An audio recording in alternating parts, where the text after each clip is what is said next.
नमस्कार, आप देख रहे हैं न्यूज 9 और मैं हूं आपके साथ अमित सिंह। तो सुर्खियों के बाद खबरों की शुरुआत करते हैं और बुलेटिन की शुरुआत करते हैं मुख्यमंत्री नीतीश कुमार के बाढ़ग्रस्त इलाकों के दौरे की खबर से। तो मुख्यमंत्री नीतीश कुमार बाढ़ग्रस्त इलाकों का दौरा करेंगे। सीएम नीतीश कुमार आज मिथिलांचल के बाढ़ग्रस्त इलाकों का हवाई सर्वेक्षण करेंगे। मुख्यमंत्री नीतीश कुमार आज जाएंगे समस्तीपुर, दरभंगा, इसके अलावा बाढ़ग्रस्त इलाकों का सर्वेक्षण करने के साथ साथ राहत शिविर का भी निरीक्षण करेंगे।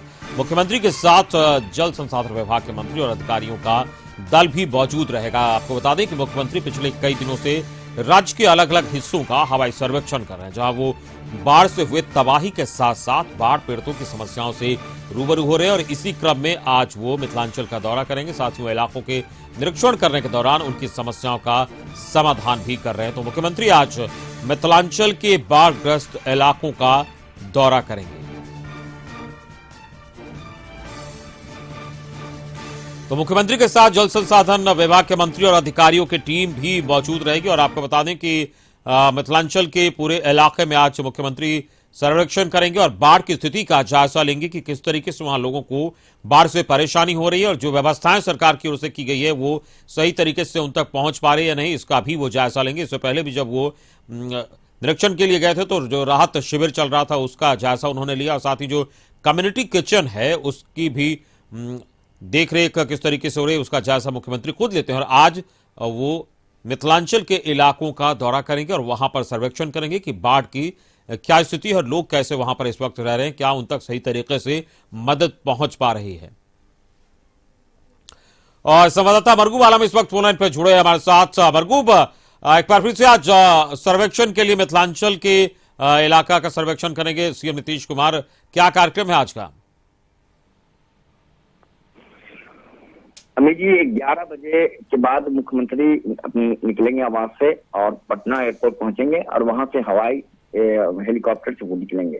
उनके साथ जल संसाधन विभाग के मंत्री होंगे और अधिकारियों का दल पहले ही जा चुका है समस्तीपुर मिथिलांचल के इलाकों में। जल संसाधन विभाग के सभी बड़े विभाग के अधिकारी होंगे और आज मिथिलांचल के बाढ़ग्रस्त इलाकों का उनका दौरा करने का कार्यक्रम है।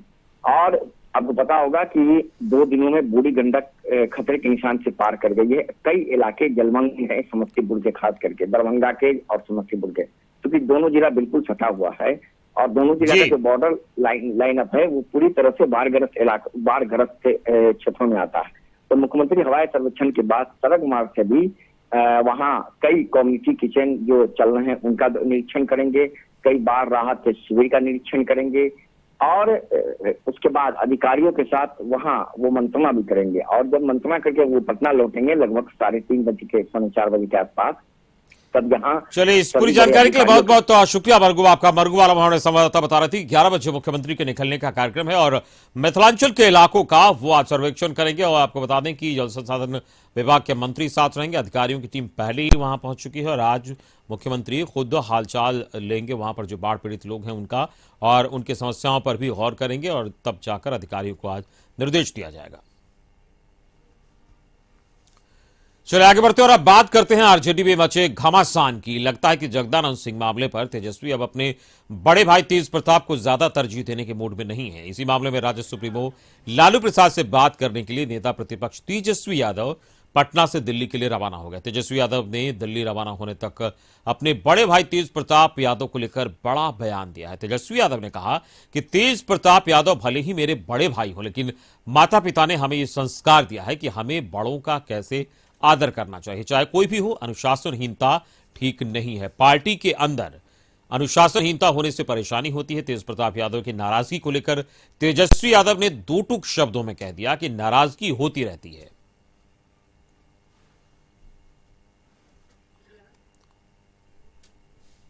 20 तारीख को रक्षाबंधन है और हमारी 6 बहनें जो हैं दिल्ली एनसीआर में रहती हैं और 23 तारीख को जो है पूरी कमेटी जा रही है विधानसभा की प्रधानमंत्री जी से मिलने।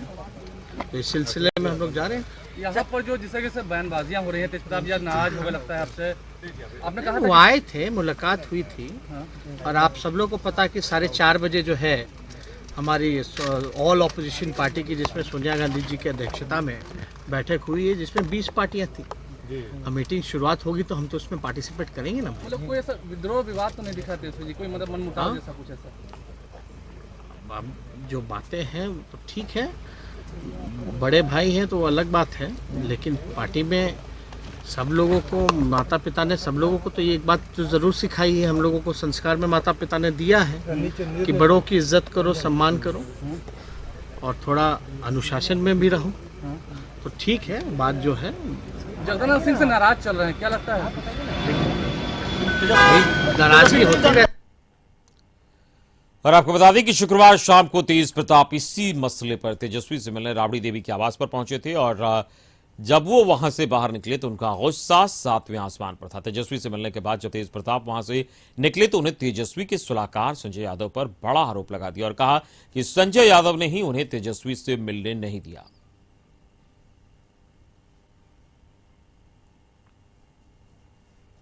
संजय यादव आकर के कौन हमको रोकने वाला?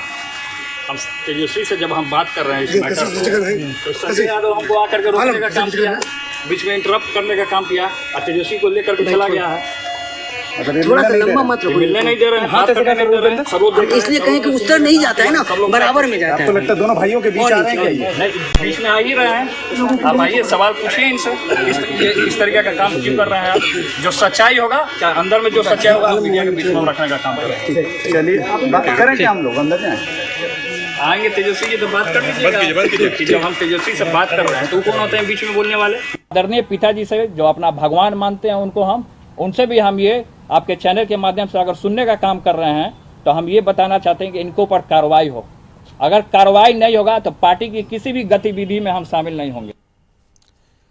और अब बात करते हैं झारखंड की राजनीति की। केंद्र सरकार के खिलाफ विपक्षी लामबंदी के लिए बुलाई गई कांग्रेस अध्यक्ष सोनिया गांधी की बैठक में देश की 19 पार्टियों ने हिस्सा लिया। वर्चुअल तरीके से बुलाई गई इस बैठक में झारखंड के सीएम हेमंत सोरेन भी शामिल हुए। बैठक के बाद केंद्र सरकार के खिलाफ एक साझा आंदोलन करने की घोषणा की गई। इस बैठक में शामिल हेमंत सोरेन ने कहा कि एक अच्छी पहल है विपक्षी ओर से और जो लगातार होनी चाहिए। उन्होंने कहा कि आपसी मतभेद भुलाकर हमें केंद्र की जन विरोधी नीतियों का विरोध करना चाहिए। एक सौतेला व्यवहार के साथ उन राज्यों को देखता है और आज मैं भी उससे कहीं ना कहीं आहत हूँ और मेरा ये मानना है कि इसके लिए बिल्कुल संयुक्त रूप से हमें आगे लड़ना चाहिए और ये मौका भी है और हमारे साथ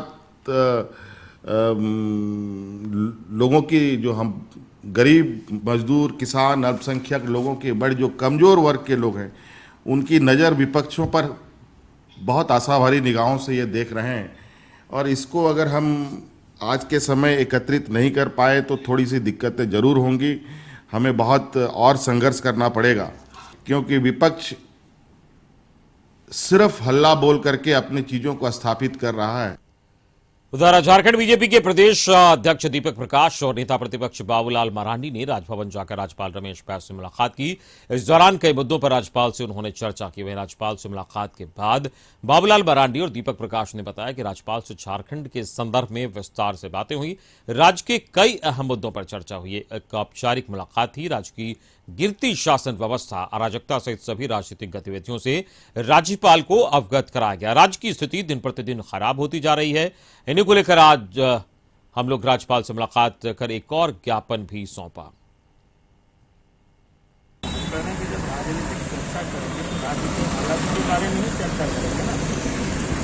इससे बाहर की तो कोई चर्चा नहीं करेंगे, यहाँ तो दिल्ली की चर्चा करेंगे, मतलब यहाँ तो जब ही करेंगे झारखंड की राजनीति।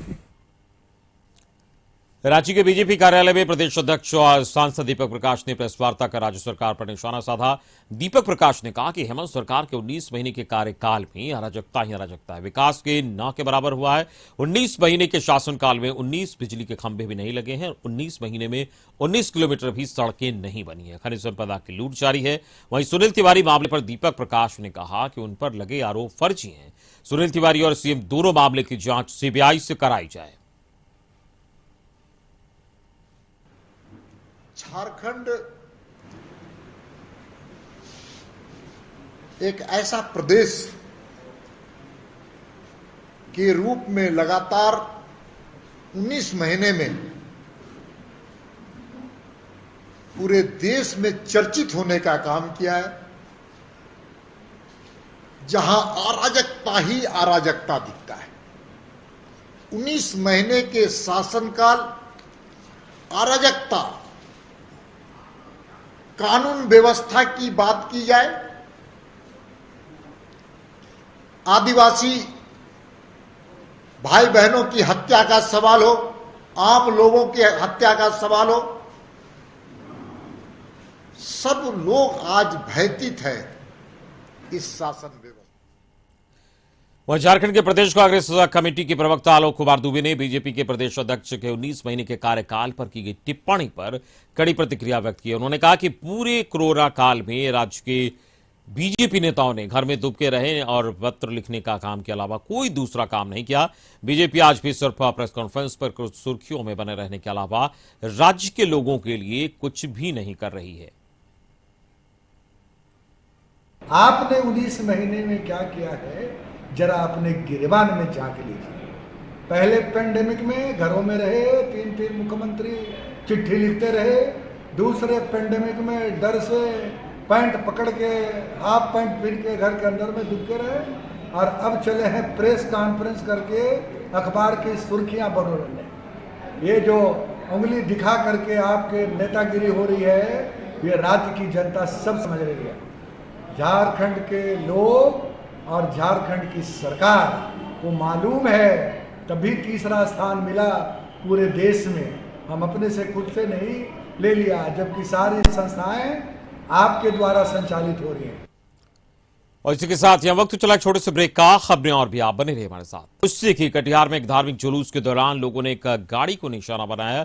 घटना जिले के कोढ़ा थाना इलाके के NH 31 की है, जहां बेकाबू भीड़ ने गाड़ी को लाठी डंडों से मारकर बुरी तरह क्षतिग्रस्त कर दिया। साथ ही वाहन में सवार 4 लोगों को पीट कर अधमरा कर दिया। घंटों तक हाईवे को लोगों ने हुड़दंग किया और ये हाईवे इसका गवाह बना रहा। लेकिन इस बीच पुलिस तमाशबीन बनी रही। बाद में गंभीर रूप से घायल लोगों को इलाज के लिए अस्पताल भर्ती कराया गया। दरअसल ये गाड़ी सवार पूर्णिया से डूमर जा रहे थे। इस दौरान लोग धार्मिक जुलूस में शामिल लोगों के गुस्से का शिकार हो गए।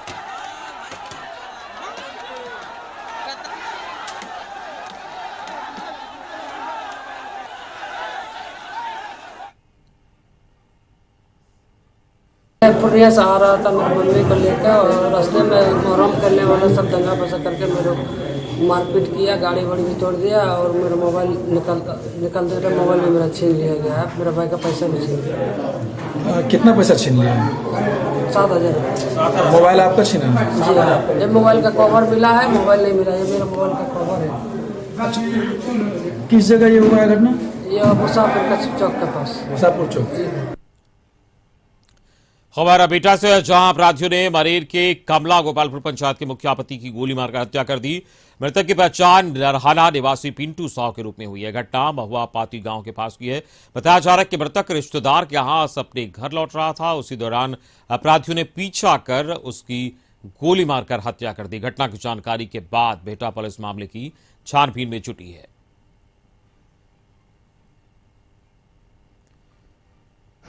कल शाम में वो नरहन्ना गांव में गए थे भोज के लिए, जो पूजई था। पूजई से लौट रहे थे तो रास्ते में गोनरिया और पैनार के बीच में पैसे दाम में कोई गोली मार दिया। वही हम लोग गए, पता चला तो कोई विवाद है? विवाद में तो कुछ नहीं है। एक्चुअली वो मुखिया पति थे और राजनीति में इन्वॉल्व थे पिछले साल। और उधर पटना से सटे खुसरूपुर में स्टेशन के पूर्वी रेलवे क्रॉसिंग के पास हावड़ा पटना जनशताब्दी एक्सप्रेस से कटकर 3 लोगों की मौत हो गई। इस हादसे में कटकर मरने वालों की पहचान हो गई है। मृतकों के परिजनों ने कपड़े और जूतों को देखकर उनकी पहचान की। दरअसल शव के क्षत विक्षत हालत में होने के चलते उनकी पहचान मुश्किल हो गई थी। परिजनों के मुताबिक मृतक तीनों मजदूर थे और दैनिक मजदूरी करते थे। परिजनों ने आशंका जाहिर की है कि घर लौटने के दौरान ही ये तीनों लोग ट्रेन की चपेट में आ गए। फिलहाल घटना के बाद मृतकों के घर में कोहराम मचा हुआ है। जी, तो केबिन से करीब 200 गज पूरब जी सूचना मिला कि डेड बॉडी है। हम लोग गए, तुरंत देखे, वहाँ पर पहुँचे तो उठाए, सब 100 छत बिछत हालत में हो गया था। वहाँ से लेकर स्टेशन तक टुकड़े टुकड़े में बांट दिया था। कहीं पैर, कहीं गोड़, कहीं लदरी, कहीं खोपड़ी। कितने लोग हैं? 3 लोग हैं। अच्छा, तो क्या इन तीनों लोगों का कोई पहचान वगैरह? जी ना, अभी तक छोटा छोटा टुकड़ा में है, इसलिए पहचान करना मुश्किल था। रात के भी समय था, इसलिए पहचान नहीं हो पाया है, और सुबह हो सकता है कि पहचान हो जाए। बिहार शरीफ में एक लड़की के ऊपर हुए एसिड अटैक मामले में नालंदा पुलिस ने पटना पुलिस के सहयोग से 5 आरोपियों को गिरफ्तार किया है। दरअसल आरोपी युवक का साजन का लड़की के साथ प्रेम प्रसंग चल रहा था, लेकिन लड़की के घर वालों ने इस रिश्ते का विरोध किया और दोनों की शादी से साफ इनकार कर दिया। बताया जा रहा है कि किसी गुस्से में आरोपी ने अपने 4 दोस्तों के साथ मिलकर युवती पर एसिड फेंक दिया। इस घटना के बाद हरकत में आई पुलिस ने एक टीम बनाकर आरोपियों को पकड़ने की कोशिश शुरू कर दी। पुलिस ने मुख्य आरोपी साजन को बिहार शरीफ के सिंगार घाट इलाके से गिरफ्तार किया और फिर उसके निशानदेही पर 4 अन्य आरोपियों को पटना से गिरफ्तार करने में सफलता पाई। आपको बता दें कि पिछले 18 अगस्त को शहर के सर्किट हाउस के पास आरोपियों ने युवती पर एसिड फेंक दिया था, जिसमें युवती बुरी तरह झुलस गई थी। हम उससे शादी करना चाहते थे, तो वो लड़की थे जो शादी करना चाहते थे ना, तो उसका परिवार वाले समझे हमको धमकी दे रहे थे कि ये है वो है। आज से नहीं, करीबन मेरे कम से कम मोहब्बत चल रहा था 10-12 साल से। नहीं वो मेरा वो है 10-12 साल। तुम ही करवाए हो ना, तुम ही करवाए हो, तेजाब तुम ही फेंकवाया लड़की पे? ये एसिड उसको फेंका था हाथ से, तुम ही फेंकवाए हो ना? हाँ, थाना अध्यक्ष लहरी, सीआई बिहार, जिला सूचना इकाई के अन्य पुलिसकर्मी शामिल थे। घटना स्थल के आसपास के सीसीटीवी फुटेज एवं अन्य तकनीकी एविडेंसेस के आधार पर हम लोगों ने अनुसंधान प्रारंभ किया। इसी क्रम में जो कांड में घटना में शामिल सभी 5 अभियुक्तों को घटना के 48 घंटे के अंदर गिरफ्तार। गया में पानी में डूबने से 4 बच्चे समेत 5 लोगों की मौत हो गई। ये मौत अलग अलग जगहों पर हुई है। वजीरगंज इलाके में 3 बच्चों की मौत हो गई, जबकि सूर्य मंदिर तालाब में डूबने से एक बच्चे की मौत हो गई। वहीं जिले के टनकुप्पा इलाके में डूबने से एक शख्स की मौत हो गई। तो आपको बता दें कि 4 लोगों की, इसमें 5 लोगों की मौत हुई है, जिसमें 4 बच्चे और 4 बच्चे सहित 5 शख्स की डूबने से मौत हुई है। हजारीबाग पुलिस को बड़ी सफलता हाथ लगी है। पुलिस ने हार्डकोर नक्सली प्रद्युम्न शर्मा को गिरफ्तार करने में सफलता पाई है। बता दें कि प्रद्युम्न स्पेशल एरिया कमेटी का सदस्य है और इसके खिलाफ 90 से ज्यादा मामले दर्ज हैं। उसके खिलाफ झारखंड सरकार की तरफ से 25 लाख जबकि बिहार सरकार की तरफ से 50,000 का इनाम घोषित किया गया। प्रद्युम्न शर्मा मगध जोन का सबसे प्रमुख सदस्य है और इसकी गिरफ्तारी पूरे मगध जोन और बिहार झारखंड राज्य के लिए एक महत्वपूर्ण सफलता है। दरअसल हजारीबाग एसपी मनोज रतन चौथे को गुप्त सूचना मिली थी कि भाकपा माओवादी का सीनियर कमांडर प्रद्युम्न शर्मा अपने दस्तों के साथ चौपारण थाना क्षेत्र के दासी कर्मा, कोठो बुकाड़, गरबोरबा, पथलगढ़वा क्षेत्र में घूम रहा। इसी जानकारी के आधार पर हजारीबाग पुलिस ने टीम बनाकर तलाशी अभियान शुरू की और इसी तलाशी अभियान के दौरान पुलिस को हार्डकोर नक्सली को गिरफ्तार करने में सफलता मिली। कल सुबह 6 बजे के आसपास में जब हमारी टीम उस जगह पर पहुंची तो 2 व्यक्ति हमें आते हुए दिखे। जैसे ही पुलिस उनके तरफ बढ़ना चाही, उसमें से एक व्यक्ति जंगल और फर्स्ट लाइट का फ़ायदा लेते हुए भाग गया। दूसरे व्यक्ति को हमारे बहादुर जवानों ने खदेड़ के पकड़ा। पूछताछ के बाद उस व्यक्ति ने अपना जो नाम है वो प्रद्युम्न शर्मा बताया। ये प्रद्युम्न शर्मा और कोई नहीं है, ये भाकपा माओवादियों का सैक मेंबर है, जिसके ऊपर झारखंड सरकार द्वारा 25 लाख का इनाम रखा गया है। बिहार सरकार का भी इनके ऊपर 50,000 रुपये का इनाम है। नशे के सौदागर के खिलाफ सिमडेगा पुलिस को बड़ी कामयाबी मिली है। जिले की गिरदा पुलिस ने वाहन चेकिंग के दौरान 6 शातिर तस्करों को गांजे के साथ गिरफ्तार किया। पुलिस ने इन तस्करों के पास से 50 किलो गांजा बरामद किया है। पकड़ाए गांजे की अंतर्राष्ट्रीय बाजार में कीमत करीब 25 लाख रुपए की गई है। दरअसल पुलिस को गुप्त जानकारी मिली थी कि ओडिशा की तरफ से एक कार में गांजा छिपा कर ले जाया जा रहा है। इसी जानकारी के आधार पर पुलिस ने जाल बिछाया और वाहन चेकिंग करने का सिलसिला शुरू किया। इस दौरान हुदा बाजार के पास पुलिस को एक सफेद रंग की कार आती दिखाई दी। पुलिस ने जब इस कार को रोकना चाहा तो कार के ड्राइवर ने गाड़ी रोक दी, लेकिन इस बीच कार पर बैठे 5 और 6 लोग उतरकर भागने लगे, जिससे पुलिस ने खदेड़कर गिरफ्तार किया। बाद में जब पुलिस ने कार की तलाशी ली तो उसमें पुलिस को सील बंद डब्बों में गांजा मिला। पूछताछ के दौरान इन तस्करों ने गांजे को नेपाल ले जाने की बात कबूल की है। से संबंधित जो सघन वाहन चेकिंग है उसके दौरान एक बार फिर बहुत बड़ी कामयाबी मिली है। हमारे गिरदा ओपी प्रभारी ने नशे के सौदागर जो उनके क्षेत्र से उड़ीसा से प्रवेश किए और उनका इरादा था कि कोडरमा होते हुए बिहार से लेकर नेपाल चले जाते, कुल 6 नशे के सौदागर थे और स्विफ्ट कार में वो एक भारी मात्रा में गांजा छुपा कर ले जा रहे थे। इन्होंने वाहन चेकिंग के दौरान अपनी टीम के साथ उस वाहन को रोका, वो लोग भागे, इन्होंने खदेड़ कर बघा नगर परिषद के वार्ड नंबर 21 के बनकटवा मोहल्ले में जमीन विवाद को लेकर दूर सगे भाइयों के बीच जमकर मारपीट हुई। इस मारपीट में एक का भाई ने दूसरे भाई को धारदार हथियार से मारकर गंभीर रूप से घायल कर दिया। इस झगड़े को छुड़ाने गई उसकी मां भी घायल हो गई। बाद में जख्मी युवक और उसकी मां को इलाज के लिए अस्पताल में भर्ती कराया गया।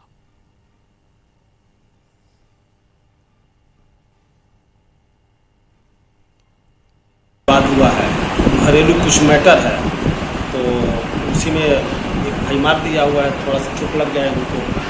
क्या चीज़ से मारा है? शायद हम तो थे नहीं वहाँ पर, लेकिन मैंने क्या चीज़ से मारा है? बांस से मारा है। क्या आप इलाज कराने के लिए? हाँ, वही लेकर हम आए उसको इलाज कराने के लिए। इलाज पहले तो फर्स्ट प्राथमिकता इलाज ही ना है, इलाज होगा उसके बाद पुलिस अपना कार्रवाई करेगा।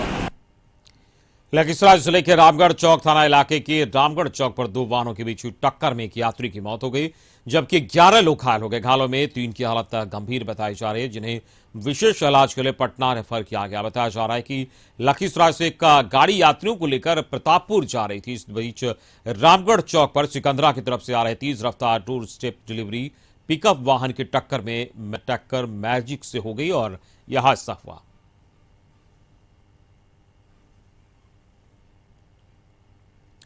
लातेहार जिला में एक बार फिर तेज रफ्तार का कहर देखने को मिला, जहां बेकाबू हाइवा ने बाइक सवार 2 लोगों को रौंद दिया। इस घटना में बाइक सवार एक युवक की मौके पर ही मौत हो गई, जबकि दूसरे युवक अस्पताल में दम तोड़ दिया। मामला चंदवा थाना क्षेत्र के NH 99 पर की है। बताया जा रहा है कि बेकाबू हाइवा के ड्राइवर ने पहले ऑटो को टक्कर मारी और फिर फरार होने की कोशिश करने लगा। इस दौरान उसने बाइक सवार लोगों को रौंद डाला, जिसके बाद हाइवा भी दुर्घटनाग्रस्त हो गई। इधर घटना के बाद हाइवा चालक वाहन छोड़कर फरार होने में सफल रहा।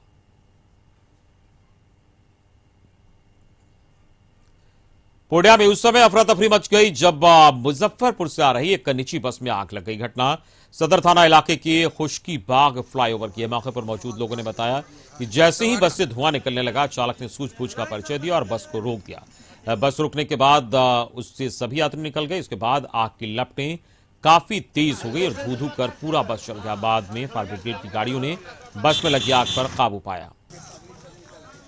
तो आप देख सकते हैं तस्वीरों में किस तरीके से ये जैसे ही फ्लाईओवर पर ये बस वहां पहुंची और बस से धुआं निकलता देख ड्राइवर ने गाड़ी रोक दी और जिसके बाद आग लग गया और धू धू कर बस जल गई। पूरी तरीके से बस चल गई और आग की लपटें काफी तेज हो गई। ये गनीमत ये रही कि सभी यात्री और उसमें से सुरक्षित निकल गए और किसी तरीके की जानमाल की क्षति यहां पर नहीं हुई है।